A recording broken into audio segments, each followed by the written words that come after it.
안녕하세요. 오늘은 귀한 분 또 모셨습니다. 울산대학교 또 교수님이시자 연금개혁 청년행동 대표님, 손영강 교수님 모셨습니다. 안녕하세요. 네, 안녕하십니까. 반갑습니다.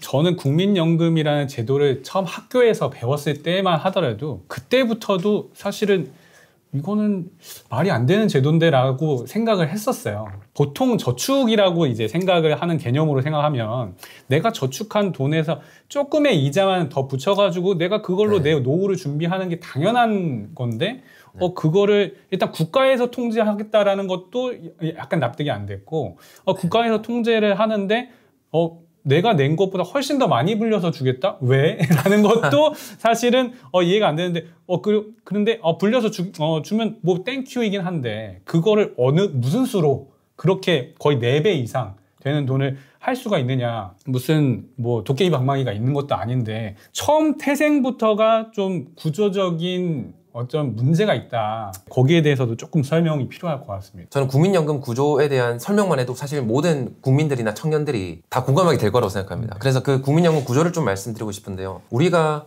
월급의 9%를 내면 원래 소득대체율이라고 하는 게 받는 돈을 의미합니다. 그거를 18%를 받으면 딱 맞아요. 혹은 지금처럼 소득대체율을 40%나 받고 싶다. 그럼 월급의 20%를 보험료로 내면 됩니다. 그래서 지금 연금제도가 오래된 다른 선진국들을 봐도 그런 곳에서는 보통 보험료를 월급의 20% 내고 그 다음에 40%를 받아가시는 거예요. 근데 우리나라는 신기하게 9%만 내도 40%나 줄게 이렇게 약속을 하고 있는 것 자체가 굉장히 말이 안 되는 건데 우리가 세상에 공짜는 없잖아요. 근데 이거를 우리는 제도를 존속시키고 있어요. 보험 계리사 있잖아요. 보험을 이제 판매하는 판매원이 아니라 보험을 설계하는 사람. 딱 우리나라 기대 수명이랑 우리나라 투자 수익률 막 이런 거 따져가지고 삼성생명이나 이런 곳에서 연금 생명 상품 설계하는 사람 있잖아요. 수리적으로. 네네. 전문가잖아요. 이제 이런 분들이랑 얼마 전에 제가 자료를 정리해 본 적이 있어요. 어떤 재밌는 결과가 나오냐면 우리나라 큰 생명보험사들 여기서 파는 연금 상품의 1년 평균 수익률이 복리로 따져보면요. 한 2~3% 나옵니다.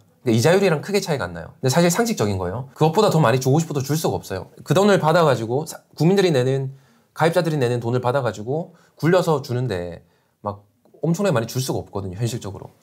그래도 수익률이 약간 있습니다. 그러니까 우리가 연금 상품 이런 데 가입을 하는 거죠.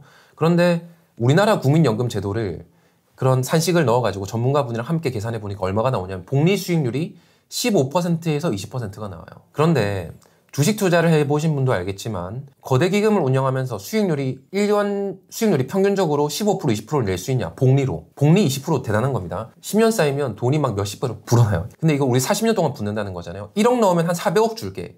이런 식으로 40년 동안 불어나는 속도입니다. 이게 불가능한 거예요. 불가능한 거. 네네. 그럼 우리가 궁금한 건 이거죠. 그럼 그 적자는 도대체 누가 내고 있는가?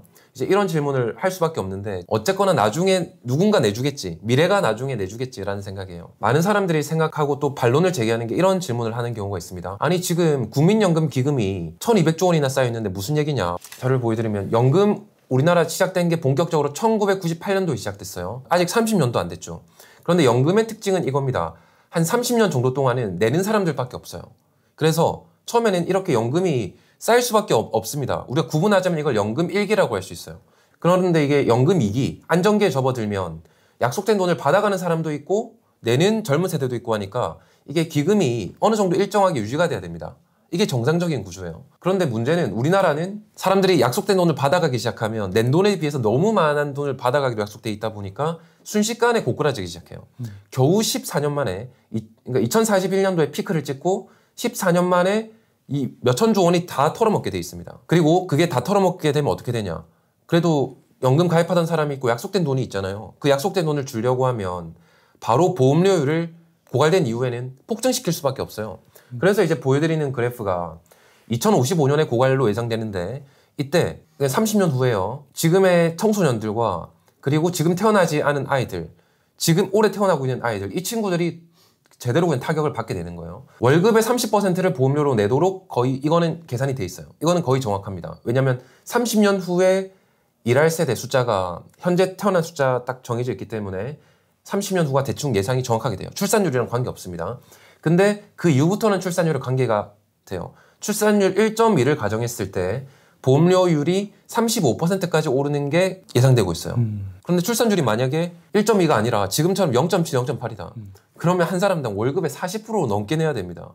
근데 이것만 있는 게 아니잖아요. 그렇죠. 지금 건강보험료 있어요. 건강보험료가 지금 월급의 8%인데 건강보험료도 지금 노인 숫자 많아지고 일하는 사람 줄어들면 높아질 거라고 다들 예상하고 있어요. 건강보험료도 10% 넘어가요. 거기다가 소득세 내야 되죠. 그러면 월급의 60% 이상을 사실상 세금으로 내야 돼요. 우리의 아이들은. 그러니까 지금 우리가 지금 적게 내고 많이 받는 게 결국 누구의 부담이냐? 미래 세대의 부담이라는 거예요. 지금 국민연금 구조가요. 수지균형 보험료라는 게 있어요. 우리가 월급이 한 20% 정도 내면 지금 이 정도 받는 게 적당하다고 했잖아요. 그런데 1960년생은 평균 보험료를 한 7.6% 내셨습니다. 70년생은 8.3%. 쭉쭉쭉 와서 저는 1991년생이거든요. 1990년생도 평균 보험료를 9%네요. 왜냐면 55년에 고갈될 예정인데 제가 일하는 65세까지는 아직 고갈이 안 되거든요. 그럼 보험료를 9% 내도록 지금 설계돼 있는 거예요. 근데 문제는 그 이후부터는 고갈된 이후의 세대부터는 평생 내야 될 보험료가 이제 아까 전에 그 30-40% 구간이 들어가는 거예요. 그러면 2005년, 2015년, 2025년 이 그래프에 다 안 적혀 있지만 그 뒤에 세대들은 점점 더 많은 보험료를 내야 돼요. 그러니까 이걸 보고 우리가 딱 이해를 하면 됩니다. 우리가 앞선 세대가 낸 것보다 너무 많이 가져간 이 부채가 누가 부담하냐? 미래 세대가 너무 많이 부담하는 거예요. 부담해도 너무 많이 부담하는 거예요. 한 사람당 이 돈으로 따져보면 거의 억 단위가 됩니다. 그렇죠. 우리가 지금 저는 지방에 살고 있는데 아파트 전세가 1.5억이에요. 제가 사는 아파트는. 그런데 애들 한 명한테 부부도 아니고 애들 한 명당 몇억 원의 부채를 우리가 아파트 한 채에 대한 부채를 모든 국민들한테 다 나눠준다? 저는 이거는 너무 심각하다. 이번에 이제 3월 20일 날 연금 개혁안이 본회의에서 통과가 됐는데 어떻게 보면 더 내고 더 받자라고 하는 거잖아요. 보험료가 9%에서 13%로 올랐어요. 근데 우리가 지금 여전히 소득대출이 40%거든요. 그런데 40%만큼 받으려면 소득대출을 20%를 올려야 돼요. 네. 근데 13%로 애매하게 찔끔 올리면 어떤 문제가 발생하냐. 참고로 저는 소득대출을 차라리 낮추는 게 낫다고 생각하지 보험료가 올라야 된다고 생각하는 편은 아닙니다. 그런데 13%로 애매하게 올렸어요. 이러면 당장 돈을 많이 걷으니까 이게 고갈 시기가 약간 연장은 됩니다. 그런데 여전히 내는 돈보다 받는 돈이 너무 많아요. 이러면 매년마다 적자가 더 늘어나는 건 똑같습니다. 미적립 부채가 2,000조 원이 있는데 결국은 부채가 매년마다 몇십 조씩 더 쌓여요. 이렇게 만들어 놓으면. 그럼 고갈 시기만 늦어졌지 결국 조금 더 오랜 기간 동안 더 많은 폭탄을 더 만들어 가지고요. 10년 후에 세대한테 전가시키는 거예요. 그러니까 딱 이렇습니다. 40대까지가 괜찮았고 이제 30대부터가 문제였는데 아니 30대 너희들도 공범으로 해줄게. 자 10년 연기됐으니까 30대 너희들도 괜찮아. 대신에 20대, 10대 아직 안 태어난 애들한테 부담을 더 주자는 거예요. 이번에 결국 소득대체율 43%를 올리는데 동의를 했죠. 그런데 올해 초에 국회 예산정책위에서 자료를 공개한 게 있어요. 소득대체율을 1%포인트 올릴 때마다 결국 도대체 미래 세대가 부담해야 될 부채가 얼마나 증가하는가. 이게 1%마다 309조 원이 늘어난다고 공개를 해줬어요. 나름대로 추산치를 공개해줬습니다. 공개 잘 안 해요. 그것도 309조 원이 인플레이션 발생해서 나중에 줘야 될 때는 309조 원이 아니라요. 현재 가치로 환산했을 때 309조 원이에요. 진짜 큰 돈입니다. 삼성전자라는 기업의 시가총액이 350조 원이에요. 그런데 1%포인트를 올린 게 아니라 이번에 3%포인트를 올렸어요. 적자 구조에서 3%포인트. 이게 얼마냐 하면 930조 원입니다. 930조 원의 부채를 미래 세대한테 선물로 준 거예요. 이번에 연금 개혁안 중에서 지급보장 명문화라는 그런 얘기가 있어요. 이걸로 인해서 좀 이제 비판을 받고 있는데 어떤 점에서 그렇게 되고 있는지 좀 설명이 필요한 것 같습니다. 지급보장 명문화라는 건 뭐냐면 지금 국민연금이 우리가 모아놓은 돈은 1200조인데 이미 주기로 약속된 돈이 3000조 원이 넘었어요.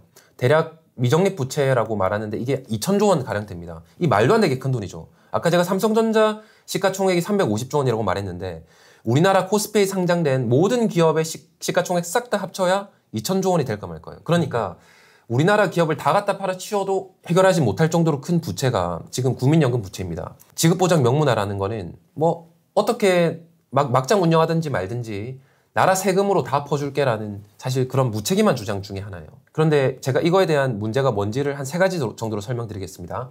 첫 번째는 저희가 지난달에 2025년 2월에 국민들을 대상으로 물어봤어요. 지금 이 정도의 국민연금 부채가 있는데 이것을 세금으로 해결하는 것에 대해서 찬성하십니까? 라고 물어보니까 국민들 중에 이걸 찬성하는 사람이 35%밖에 안 돼요. 이게 생각보다 굉장히 큰 문제인 게 정작 세금을 내야 될 주체, 국민들한테 공론화가 되고 이거에 대한 양해가 구해져야 이걸 통과시켜야 되는 거거든요.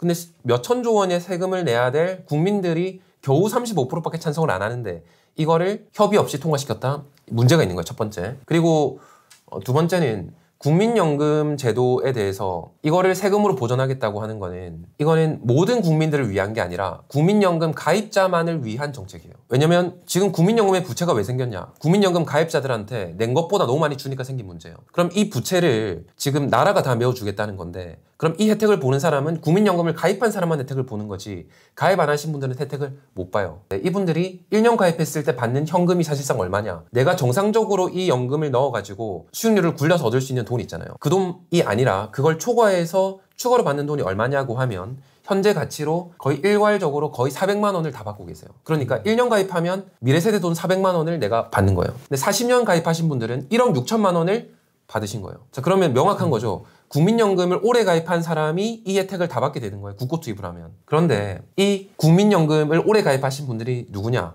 그리고 가입을 오래 안정적으로 하고 계신 분들이 누구냐라고 하면 국민연금공단에서 공개하고 있는 자료에 의하면 소득이 중, 상위층 분들이 가입률이 80% 정도 됩니다. 민노총이 도대체 왜 이걸 국고 투입을 하고 싶어 하는가 하면 민노총 직원들은 가난한 분들이 아니라 사실은 대부분이 우리가 사실 귀족노조라고 좀 이렇게 딱지가 붙어 있기도 한데 안정적인 직장 생활을 하시는 대기업, 중견기업 이런 데서 안 잘리고 오래 다니시는 막 연봉 1억대 넘어가시는 분들 굉장히 많습니다. 그런 분들은 국민연금을 굉장히 오래 가입했어요. 자신들의 이해와 맞는 겁니다. 그런데 가난하신 분들, 실제로 소득이 낮으신 분들 이런 분들은 국민연금 가입률이 40%밖에 안 돼요. 그리고 소득이 없으면 가입을 못 하잖아요. 그래서 실제로 너무 비정규직이고 가입이 잘 안 되시는 분들, 소득이 없으신 분들, 불안정한 분들 이런 분들은 가입을 안 했기 때문에 받을 돈이 없어요. 그럼 이것 보면 명확합니다. 누가 혜택을 보냐? 실제로 잘 사는 분들, 중산층 이런 분들이 혜택을 2천조 원에 대한 혜택을 다 받게 돼 있어요.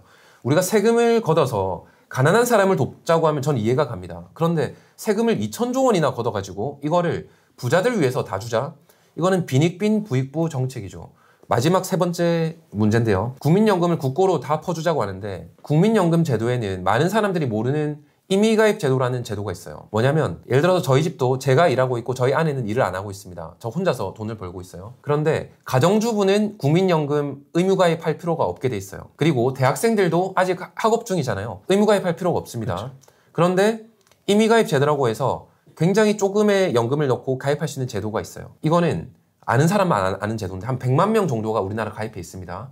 그런데 그 가입한 분들의 배우자 소득을 국민연금공단에서 공개를 하고 있는데 절반 이상이 400만 원 이상의 월급을 받으시는 안정적인 직장을 가지고 있는 분들이에요. 뭐냐면 이 임의가입 제도라고 하는 거는 낸 돈의 한 10배 정도 받는 진짜 이거는 말도 안 되는 제도예요. 한 1,000만 원의 임의가입 제도에서 넣었다 한 1억 정도를 나중에 타가시는 대단한 제도예요. 근데 이거는 정보력이 뛰어난 강남 사모님들, 민주노총 좋은 직장 다니시는 분들의 사모님들 이런 분들이 재테크 수단으로 악용하고 있는 제도입니다. 그런데 이거를 다 누가 가입했냐면 말씀드렸다시피 상당히 부유한 층이 다 가입하고 정보가 없는 일반 서민들의 가정주부는 아무도 가입 못하고 있는 거예요, 사실상. 그런데 이 사람들한테 보전을 하기 위해서 세금을 투입하자? 정말 말이 안 된다는 거예요. 그 이번 개정안이 헌법에 위배된다고 좀 판단하시나요? 저는 위배된다고 봅니다. 왜냐하면 이렇게 개정을 안 했어도 이미 이건 헌법에 위배되는 거예요. 겨우 9% 내고 40%, 50% 주면서 지금 부채를 2천조 원이나 쌓아놨어요. 미래 세대가 갚도록. 이거는 특정 국민, 특정 세대한테 과도하게 재산권을 침해하는 거죠. 이게 저는 뭐 몇백만 원이면 괜찮겠어요. 근데 한 사람당 몇 억씩 뜯는 거거든요. 아직 태어나지도 않은 아이들한테. 저는 이거는 특정 국민들을 향한 과도한 재산권 침해다. 행복권에 대한 침해다. 기 때문에 애초에 헌법에 위배된다고 봅니다. 그렇기 때문에 저희가 헌법소원도 준비하고 있는 거예요. 그런데 더군다나 이거를 세금으로 투입해서 부자들한테 더 그걸 주자. 거기다가 소득대체율 3%나 올렸어요. 부채를 더 증가시켜버렸습니다. 그러면 더 위배되는 거죠. 그러니까 이번 개정안은 명백하게 헌법에 위배된다라고 생각합니다. 미래 세대한테는 이건 너무나도 불합리한 개혁안인데 통과시키는 분들이 정치인들이 그렇게 하시는 거잖아요. 네네. 어떻게 그렇게 통과시킬 수 있는지에 대해서 좀 궁금하거든요. 뭔가 이해타산이 있기 때문에 그렇게 하는 거잖아요. 저희가 여론조사를 해보니까 지금 2030 세대에서는 소득보장론이 곧 소득 대체를 올리자는 주장이에요. 그걸 찬성하는 사람은 13%밖에 안 돼요. 그러니까 지금 보험료를 정작 내야 될 사람들, 이 사람들은 소득 대체로 인상을 찬성을 안 합니다. 재정을 안정시켜달라가 43%, 에라이 모르겠다. 굉장히 극단적인 주장처럼 보이지만 아예 폐지시켜버려라가 40%, 합치면 80%가 넘어가요. 그런데 도대체 국회의원들은 왜 소득 대체를 올리는 걸 찬성했을까라고 하면 여러 가지 이유가 있는데요. 하나는 이분들이 국민 여론이 어떤지 잘 모르고 계세요. 이제 민노총 이런 데서 한 여론조사 이런 걸 보면 그 사람들이 다양한 방식으로 왜곡을 하거든요. 부채를 안 알려주고 여론조사를 한다던가 다양한 방식으로 여론조사 결과를 왜곡하게 만들어가지고 많은 국민들이 소득보장론을 찬성하는 것처럼 국회의원들이 잘못 알고 있어요. 그거 정보가 잘못된 거 하나의 문제가 있고, 그리고 국회의원들은 이렇게 생각해요. 어쨌거나 보험료 9%에서 13%를 올렸으면 예전의 적자 구조보다는 그래도 적자 구조가 좀 나아지지 않았냐 라는 주장이에요. 그래도 10년이라도 고갈 시기가 연장되지 않았냐라는 주장이에요. 그러니까 30대 너희들한테도 좋잖아. 예전보다는 조금 나아졌잖아. 개혁 아니냐. 개악이 아니라 개혁이 아니냐. 예전보다는 낫지 않냐는 주장이에요. 이제 이게 두 번째 문제고, 또 세 번째 문제는 지금 국회의원들이나 원내대표나 또 복지부 차관이나 이런 사람들의 공통된 이해관계가 있습니다. 뭐냐면 자기 임기 내에 연금개혁이 조금이라도 개선시켜가지고 통과시키면 자기의 업적이 된다고 생각을 하세요. 그러니까 우리나라 연금제도가 생긴 이래로 이렇게 심각하게 부채가 쌓여가고 있는데, 김대중 정부 때 한번 1차 개혁을 했어요. 너무 심각하니까. 또 노무현 정부 때 2차 개혁을 2007년도, 2008년도 했습니다. 그때부터 지금 18년이 지나는 시간 동안 아무도 개혁을 안 했어요. 대표적으로 제가 한 대통령을 언급을 하자면 문재인 대통령 때였는데, 문재인 대통령이 보건복지부 공무원으로부터 2018년에 임기 시작하고 나서 자료를 받았습니다. 이대로 가면 너무 심각하다. 그러니까 개혁을 해주셔야 됩니다. 보험료를 올리든가 소득 대체를 낮추든가 해야 됩니다. 라고 하니까 이게 지금 기사로도 다 나와 있습니다. 문재인 대통령이 어떻게 답을 했냐면, 보험료 내는 돈이잖아요. 내는 돈을 높이는 것은 국민들의 정서에 맞지 않다. 원전 재검토하라.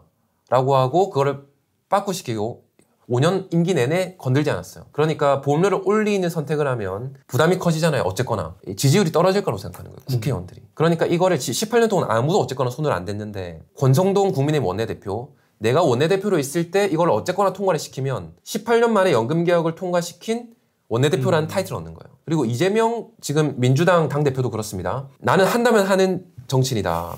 사람들이 뭐 내가 좌파네 포퓰리즘이네 말은 많지만 이번에 2025년 2월에 이번 달 안에 연금개혁안 통과시켜라고 민주당에 압박을 넣었거든요. 당대표로서. 그래서 이번에 통과시킨 거예요, 결국. 이재명 당대표도 뭘 원하냐 하면 앞으로 조기 대선 국면의 가능성이 있는데, 나는 18년 만에 연금개혁을 완수까지는 아니어도 통과시킨 그런 추진력이 강한 대선 후보다라는 타이틀을 얻고 싶은 거예요. 보건복지부 차관도 마찬가지입니다. 이번에 보건복지부 차관으로서 자기가 갖고 싶은 타이틀이 있어요.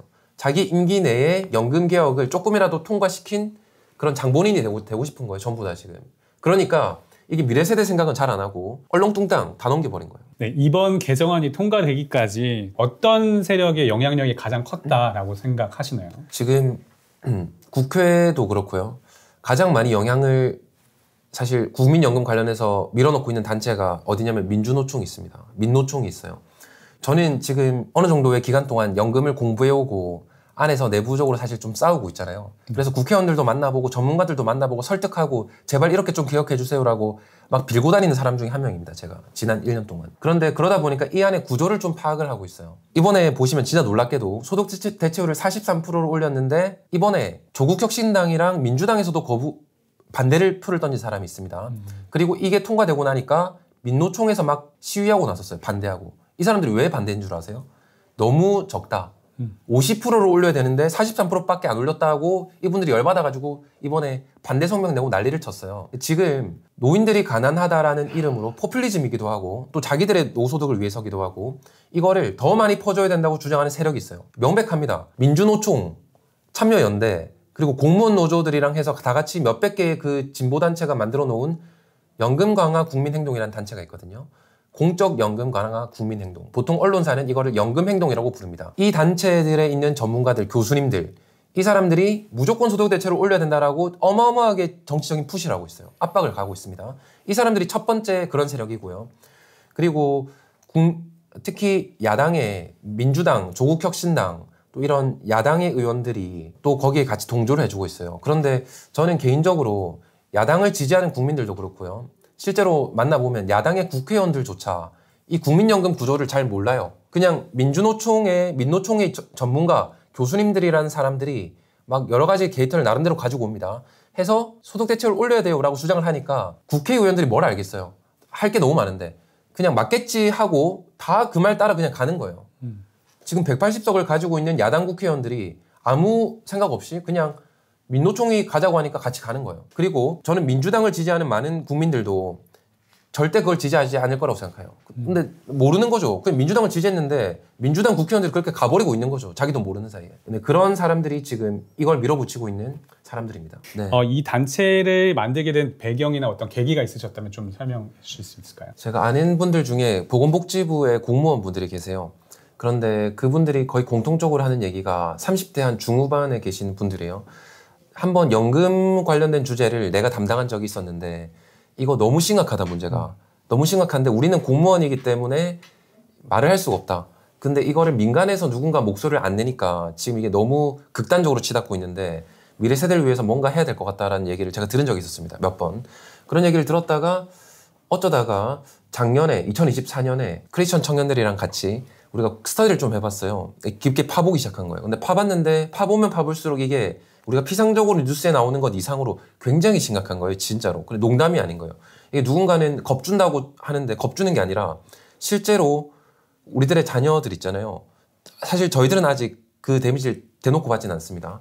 진짜 월급의 30-40%를 국민연금으로 내줘야만 이게 유지가 되는 구조예요. 국회가 가만히 있어도 사실 개혁 동력이 잘 없는데 국민들이 관심이 없으니까요. 도대체 왜 국회의원들이 소득대체를 높이려고 하냐. 빚이 이미 2,000조 원이나 있는데 미래세대가 이렇게 부담이 큰데 더 부담을 늘리려고 한다 상상하기 어렵겠지만 놀랍게도 그런 로비를 하고 압박을 넣는 어마어마한 단체가 있고 이거에 대해서 우리가 이런 식으로 반대하는 입장의 단체가 하나라도 없다고 하면 끌려가겠다고 생각을 한 거예요. 그래서 작년에 불가피하게 저도 전공이 전기공학부 교수지 이 연금이나 경제가 제 전공이 아니에요. 사회복지가. 하지만 지금 하는 사람이 없다 보니까 일단 작년에 시작을 하게 된 겁니다. 저희가 바라는 것은 지속 가능해야 된다. 최소한. 미래 세대도 낸 만큼 적어도 받아갈 수 있는 지속 가능한 구조가 돼야 되고 그리고 그 안에서도 가능하면 공정해야 된다. 우리가 그 구조를 위한 연금개혁을 푸시를 하기 위해서 만든 단체입니다. 그래서 이번에 그 헌법소원 청구인 20만 명 지금 목표로 지금 네, 활동을 하고 계시다고 제가 알고 있어요. 네, 어떤 의미일까요? 지금 우리나라에서 헌법소원을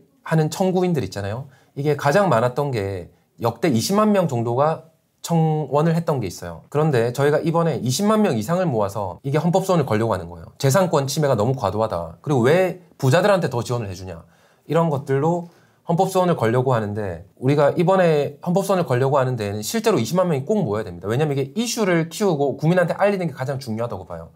사실 이게 나라에서 만든 어쨌거나 사회보장제도이기 때문에 우리가 굉장히 논리적인 걸 갖다 밀어도 기각되거나 각하될 가능성이 굉장히 사실 높습니다. 나라가 강제로 걷으면 걷는 거야. 그러면 너희들이 국회의원 잘 뽑든가. 맞잖아요. 네. 그렇기 때문에 각하될 가능성이 높지만 우리가 최대 인원을 모아가지고 청구를 하면 이게 언론사에도 쫙 배포가 될 거고 논란이 될 거고 국민들이 알 수밖에 없을 겁니다. 그렇게 해서 국민들을 깨우면 우리가 제대로 된 미래 세대에 위한 연금개혁을 할 수 있다. 이렇게 보고 헌법소원을 하는 겁니다. 네, 이번에 그렇게 해서 이 영상을 보고 계신 분들도 여기에 이제 함께 동참을 하려면 어떻게 동참할 수 있을까요? 연금개혁 청년행동 홈페이지가 있거든요. 여기 들어오시면 가장 상단에 헌법소원 참여하기 링크가 있습니다. 제가 영상 설명란과 그리고 고정 댓글에다가 올려놓을 테니까 네, 많은 참여 부탁드리고요. 그리고 그러면 거기에 대한 이제 뭐 대안들을 많이들 내시잖아요. 교수님들도 그렇고 뭐 어떤 전문가분들이랑 하는 것도 막 타이 1, 2, 3, 4 해가지고 막 몇십 가지 뭐 이렇게 있는데 어떤 대안이 가장 적절한 대안이라고 생각하시는지에 대해서 좀 여쭤보고 싶습니다. 지금 몇 가지 이걸 어떻게 해결할 것인가에 대한 주장들이 있어요. 저는 이거를 단순하게 두 가지 방식으로 좀 설명을 하고 싶은데 지금 우리나라 법은 이렇게 돼 있습니다. 이미 존재하는 2,000조 원을 어떻게 해결할 것인가 이거에 대한 일단 문제를 우리가 말을 해줘야 돼요. 이거를 미래 세대가 나중에 보험료 막 30-40%씩 내가지고 해결해달라. 이게 지금 현재 우리나라의 구조입니다. 이걸 놔두자 라는 사람들도 있는 거죠. 이번에 사실 적당히 개혁하자 이런 분들도 사실 이란을 찬성하는 거나 마찬가지예요. 두 번째 방법이 있어요. 뭐냐면 국고를 투입하는 방법이 있어요. 그래도 이건 지금부터라도 좀 해결해서 좀 빚을 좀 줄여주자라는 주장인데 그럴듯해 보이지만 여기에 숨겨져 있는 함정이 제가 아까 설명했다시피 국고를 투입하면 가입자만을 도와줍니다. 가입자가 근데 다 잘 사는 분들이에요. 연금을 막 수백만 원씩 받는 사람들 위해서 세금을 수천조 원 붓자? 말이 안 된다고 보는 겁니다. 그리고 마지막 세 번째 방법이 있는데 이거는 우리가 낸 돈에 비해서 너무 많이 약속받았다. 약속받은 돈을 조금 깎자라는 그런 주장이 있어요. 그게 사실은 정치권에서 지난 수십 년 동안 우리나라에서 논의된 적이 없는 안이에요. 왜냐하면 전부 다 퍼주길 원하지 연금 깎겠다고 하면 좋아하는 사람이 누가 있을까요? 그런데 사실은 윤석열 정부에서 윤석열 대통령이 자신의 4대 개혁 과제가 그중에 하나가 연금 개혁이라고 있습니다.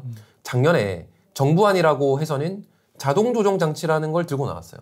그게 뭐냐면 인구 구조가 변했고 생각보다 우리가 오래 살게 됐으니까 기대 수명이 막 늘어나다 보니까 적자가 너무 심하다. 그러니까 받는 돈을 좀 깎자라는 사실 주장이에요. 어마어마하게 작년에 욕 들어 먹었습니다. 그러니까 국민들과 청년들이 아무 관심이 없다 보니까 민노총이나 아까 그 공론화위원회에서 아니 갑자기 말도 안 되는 거 왜 들고 오냐라고 하면서 윤석열 정부안을 엄청나게 공격을 했어요. 기사를 검색해 보시면 욕하는 기사들이 진짜 어마어마하게 많습니다. 근데 저는 이게 가장 현실적인 아니라고 봐요. 우리가 너무 많이 약속받았다. 근데 이게 내 자녀와 내 손자가 내야 될 돈이라고 하면 나는 이 정도까지 받고 싶진 않다라고 해줄 수 있다면 이게 가장 좋은 안이라고 저는 생각하는 편입니다. 그리고 이것도 자동조정장치는 지금 OECD 국가 대부분이 이미 도입하고 있는 제도예요. 우리나라는 연금제도가 시작된 지 30년밖에 안 됐습니다. 그런데 다른 나라는 이미 100년 된 나라가 많단 말이죠. OECD 국가라는 게 대부분 선진국이에요. 선진국은 잘 산 지 오래됐기 때문에 연금제도 시작된 지 오래됐어요. 그런데 오랫동안 운영을 하다 보니까 지속 가능하게 개혁을 할 수밖에 없어요. 그러니까 약간 좌파 국가든지 약간 우파 국가든지 무관하게 대부분이 자동 조정 장치를 도입한 거예요. 근데 이거를 얼마나 강력하게 도입할지에 따라서 조금 다른데 자동 조정 장치를 잘만 도입한다고 하면 뭐 100년, 200년 연장시킬 수도 있는 거고요. 그리고 당장 도입을 하면 내년부터 당장 도입을 하면 가장 좋습니다. 당장 도입하면 부채가 늘어나는 걸 가장 빠른 시기에 확 꺼줄 수 있어요. 그 불을. 어떻게 조정하냐에 따라서 어떻게 그거를 구체적으로 집어넣느냐에 따라서 언제부터 시작하냐에 따라서 이게 뭐 겨우 10년 연장될 수도 있고요. 막 200~300년 연장될 수도 있고 그렇습니다. 마지막으로 청년들한테 전하고 싶은 한마디 하고 끝으로 마치도록 하겠습니다. 저는 정치와 정책에 관심을 가졌으면 좋겠다는 생각이 듭니다. 지금 너무 많은 사람들이 우리나라 분위기는 정치에 대해서 말하면 안 돼. 이거는 뭐 생각이 다를 수 있으니까 말하면 안 돼. 이 분위기가 너무 만연해 있거든요. 그래서 말을 안 합니다. 그러니까 나라가 망해가든 말든 관심이 없는 거예요. 그래서 청년분들이 이런 정책에 관심을 가지고 조금이라도 목소리를 내주면 저는 바꿀 거라고 확신을 하고 지금 20, 30대가 우리나라에 정말 분수령이에요. 20, 30대가 목소리를 내주는 거에 따라서 모든 정치인들이 지금 관심을 기울이고 있어요. 왜냐하면 20, 30대를 잡아야 좌파도 이길 수 있고 우파도 이길 수 있거든요. 근데 20, 30대의 목소리를 외면할 수가 없는 지금 구도가 우리나라 정치 구도가 지금 완성되어 있어요. 여러분들이 목소리를 내면 그게 반영이 됩니다. 그러니까 정치에 관심을 가져달라라고 말하고 싶습니다. 네, 감사합니다. 자, 오늘 이렇게 손영광 교수님 모시고 연금제도에 대해서 또 연금 개혁안에 대해서 또 지금 이 시대와 미래 세대에 대해서 좀 얘기를 들어봤는데요. 우리가 마주한 이 연금제도의 현실은 굉장히 좀 무겁습니다. 굉장히 불공평하게 느껴지죠. 특히 자녀를 키우고 있는 저 같은 그런 사람들의 희생이 또 제대로 보상받지 못하고 또 미래 세대는 훨씬 더 큰 부담을 갖게 되는 그런 구조가 있기 때문에 굉장히 마음이 무거워지기도 합니다. 우리가 크리스천이기 때문에 물론 이 땅은 나그네의 인생길로 그냥 거쳐가는 것이지만 그렇다고 해서 우리가 아무 목소리도 내지 말아야 되느냐? 그렇지 않습니다. 부조리한 것이 있다면 목소리를 내야 됩니다. 물론 바뀌지 않을 수도 있습니다. 그렇다 하더라도 목소리는 내야 되는 것이 크리스천으로서 해야 될 당연한 역할이다라고 생각합니다. 그래서 불의에는 침묵하지 않되 모든 말과 행동에 그 그리스도의 마음이 담기기를 또 소망하면서 이 땅에서도 그 하늘의 가치를 살아내는 우리 모두가 되기를 소망합니다. 지금까지 함께해 주신 연금개혁 청년행동 손영광 교수님 감사드립니다. 감사합니다. 네. 다음에 다시 뵐 때까지 샬롬. 샬롬. 네.